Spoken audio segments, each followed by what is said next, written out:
Hey yo yo yo! Salut les turfeuses! Salut les turfeurs! Bienvenue pour un nouveau pronostic de Benoît Requin! Merci pour vos likes, pour vos commentaires.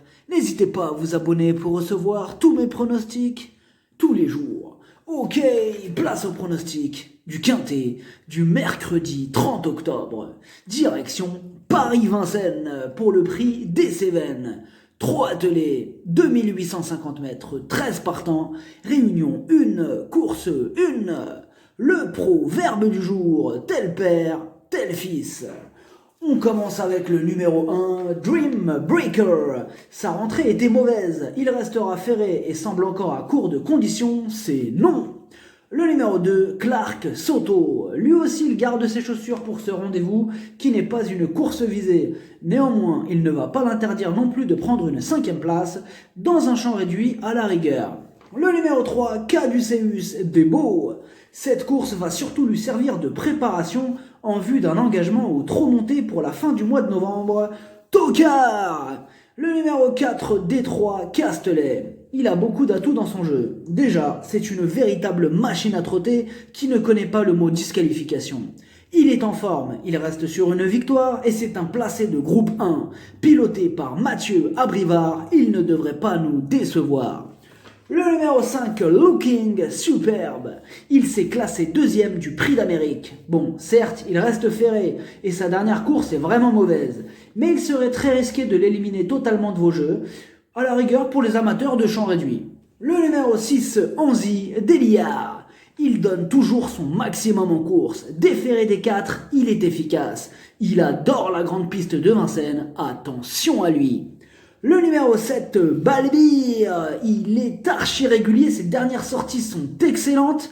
Bon, certes, il y a de sérieux adversaires sur sa route, mais il garde quand même son mot à dire mercredi. Le numéro 8, Davidson Dupont, 4e du Grand Prix d'Amérique. Ce cheval pétri de qualité est un crack.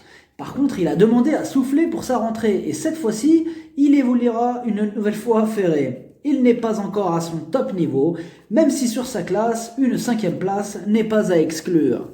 Le numéro 9, Bugsy Malone. Il vient de gagner le prix de la ville de Caen. Il aborde ce rendez-vous en pleine possession de ses moyens.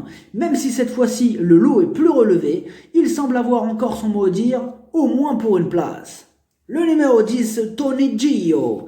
Il est dans une forme olympique. Mais il part de temps à autre au galop. Ah ouais, c'est ça le problème avec lui. Tout sera une question de sagesse. S'il reste au trot, il va en faire souffrir plus d'un. Le numéro 11, Bahia Keno. Elle reste totalement ferrée pour la préserver en fait. En revanche, ce sera une ferrure de compétition. Donc, mieux vaut ne surtout pas la rayer trop vite sur le fait qu'elle soit ferrée. Elle aussi peut tout à fait accrocher une petite place en bout de combinaison. Le numéro 12, Clean Game, c'est le cheval à battre. Entraîné et piloté par le terrible Jean-Michel Bazir, il lui laisse ses chaussures car il dit que même ferré, ce champion peut gagner la course.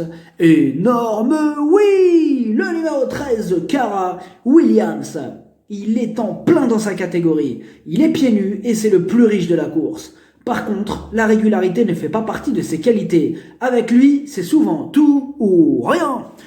Le pronostic, ça donne 12, 10, 7, 13, 4, 9, 6, 11. Cheval de complément le 8, si jamais il y a un autre nom partant et ça peut arriver, le 5. Merci d'avoir suivi cette vidéo. N'hésitez pas à vous abonner pour recevoir tous mes pronostics tous les jours. Les jeux d'argent sont dangereux, à consommer avec modération. Bonne chance! Chopez-le-moi! Ciao!